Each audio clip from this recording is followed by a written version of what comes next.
विधानसभा चुनाव में एनडीए बहुमत पा चुका है। एनडीए को 125 सीटें और महागठबंधन को 110 सीटें मिली हैं। 75 सीटों के साथ आरजेडी सबसे बड़ी पार्टी बनी है। एलजेपी के अध्यक्ष चिराग पासवान ने 130 से ज्यादा सीटों पर अपने उम्मीदवार उतारे थे।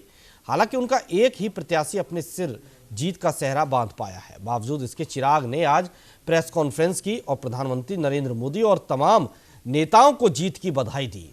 उन्होंने कहा कि प्रधानमंत्री जी प्रदेश का नेतृत्व करेंगे तो बिहार में विकास होगा। बीजेपी एलजेपी की सरकार में जरूर बनाना चाहता था, लेकिन कुछ दिक्कत रही। मेरा लक्ष्य यही था कि नीतीश कुमार मुख्यमंत्री न बने, लेकिन जनादेश का सम्मान करेंगे। साथ ही कहा कि हमारी भूमिका कोई होती तो हम जरूर करते।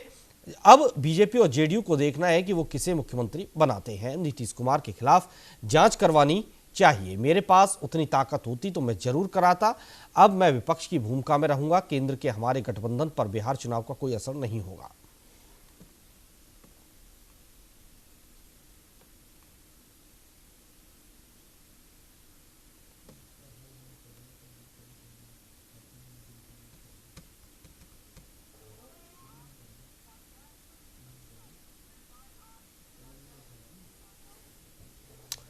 और इस पर बातचीत करने के लिए हमारे साथ आरबी उपाध्याय जी जुड़े हुए हैं, वरिष्ठ पत्रकार हैं। आरबी उपाध्याय जी, बहुत बहुत स्वागत है आपका। जी आरबी उपाध्याय जी, चिराग पासवान जो महज एक सीट लेकर आ पाए, बातें बड़ी बड़ी कर रहे थे चुनावों से पहले। हालांकि उनके पास एक मौका था कि वो कहीं ना कहीं अपने पिता की मृत्यु को कहीं ना कहीं ये दर्शा सकते, उन सहानुभूति उस पर ले सकते थे, लेकिन वो भी नहीं ले पाए और एक ही सीट जीतकर लाए हैं। उसके बावजूद भी वे कह रहे हैं कि मैं नहीं चाहता कि मुख्यमंत्री बने नीतीश कुमार और हमारी केंद्र के गठबंधन पर कोई असर पड़ेगा इसके बाद, या भी मतलब तमाम बातों से वो क्या दर्शाना चाहते हैं। जब उनकी कोई महत्वपूर्ण भूमिका है रही नहीं तो अब वो ऐसा कह रहे हैं, कितना सही है ये? देखिए, चुनाव के दौरान नकारा नहीं जा सकता कि जेडीयू को नीचे लाने में जी कहीं न कहीं मैं देखता हूं कि एलजेपी की बहुत बड़ी भूमिका है। अदरवाइज नीतीश बड़े भाई से बड़े भाई रहते और बीजेपी जितना गेन किया है जी, तो कहीं न कहीं बड़े भाई की भूमिका में जो आई है तो चिराग पासवान की को लड़ाना रणनीति के तहत वो कारगर हुआ है। अदरवाइज ऐसा नहीं था। जहाँ चिराग पासवान कह रहे थे कि मैं तो मोदी जी का हनुमान हूँ, तो अगर भगवान राम हनुमान को कहते और हनुमान न मानते, सारे कैंडिडेट विड्रॉ कर लेते और जब कैंडिडेट विड्रॉ हो जाते तो तस्वीर अलग हो सकती।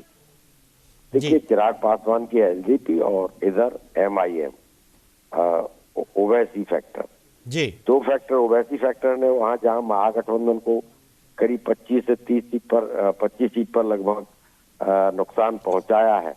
अदरवाइज अगर ओवैसी नहीं लड़ रहे होते तो वो सीटें कहीं ना कहीं आरजेडी या कांग्रेस के खाते में आती तो पिक्चर अलग होती।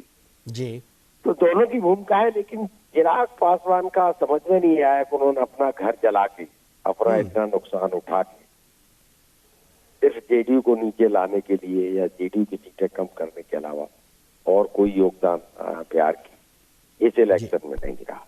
जी। लेकिन आरबी उपाध्याय जी, जिस तरह से चिराग पासवान जेडीयू पर हमलावर रहे, अपने आप को बीजेपी का हनुमान बताते रहे, ठीक है, वहां तक ठीक है, लेकिन सिर्फ जेडीयू को उन्होंने नीचा दिखाया। अगर वो जेडीयू को नीचा नहीं दिखाते, उनको साथ लेकर चलते, उनके साथ चलते, तो कहीं ना कहीं आज उनकी भूमिका भी सरकार बनाने में कुछ ना कुछ महत्वपूर्ण होती जरूर। बिल्कुल एक महत्वपूर्ण भूमिका रहती है। और देखिए, अच्छी खासी सीटें वो गेन कर सकते थे, बार्गेनिंग कर सकते थे और अपनी प्रेजेंस कहीं न कहीं बिहार की राजनीति में मजबूती के साथ दिखा सकते थे, लेकिन उन्होंने ऐसा नहीं किया। उन्होंने एक दूसरा रास्ता चुना और उसका जो परिणाम है कि देखिए, एक सीट पर महज सिमट कर रह गए और आगे 5 साल किस तरह अपनी उपस्थिति दर्ज करा पाएंगे, ये बात अलग है। तो वो कहते हैं कि भी सेंटर में हमारा गठबंधन है और वो सेंटर का गठबंधन हम बरकरार रखेंगे और भी कहीं नीतीश की इंक्वायरी होनी चाहिए।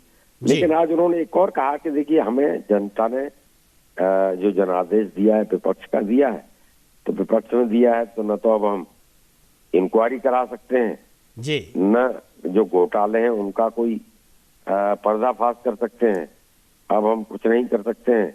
वो फिर भी राय दे रहे हैं कि भी जो भी मुख्यमंत्री नीतीश को नहीं बनाना चाहिए, जी जी और उनका यही था, वो ये चाहते थे कि बीजेपी और एलजेपी मिलकर सरकार बनाएंगे। जी, इलेक्शन जी। में तो यही कहा ना उन्होंने, बिल्कुल बिल्कुल। लेकिन जनता ने उनको नकार दिया। लेकिन जितना नुकसान वो जेडीयू का कर सकते थे वो कर चुके हैं। लेकिन उससे ज्यादा तो- अपना कर लिया। हाँ, अपना तो नुकसान हुआ ही हुआ। जी लेकिन देखिए नीतीश के खिलाफ एंटी इनकम्बेंसी फैक्टर पहले ही था, लोगों में नाराजगी थी, उसको हवा चिराग पासवान ने दी। जी। घोटाले का आरोप लगाना, जेल भेजने तक की बात उन्होंने इलेक्शन के दरमियान की। तो देखिए कहीं ना कहीं नीतीश और जेडीयू भी घिर गए थे इस गठबंधन में। एक तरफ गठबंधन था, गठबंधन का फेस आप देखेंगे नीतीश कुमार थे, दूसरी तरफ टांग खिंचाई उनकी यानी चिराग पासवान लगातार टांग खींच रहे थे, और उनके बहुत सारे कैंडिडेटों में जितने वोट लिए हैं जी उतने वोट में जेडीयू का कैंडिडेट जीत सकता था। बिल्कुल तो बिल्कुल। नुकसान जेडीयू का किया और अपना भी नुकसान किया है। जी इससे अच्छा फैसला नहीं कहा जाता। बिल्कुल। आरबी उपाध्याय जी, जी। बहुत बहुत शुक्रिया आपका हमारे साथ जुड़ने के लिए। तो बता दें कि अब चिराग पासवान अभी भी कह रहे हैं कि मेरा लक्ष्य था कि नीतीश कुमार मुख्यमंत्री ना बने, और मैं अभी भी चाहता हूं कि वे मुख्यमंत्री न बनाए जाएं।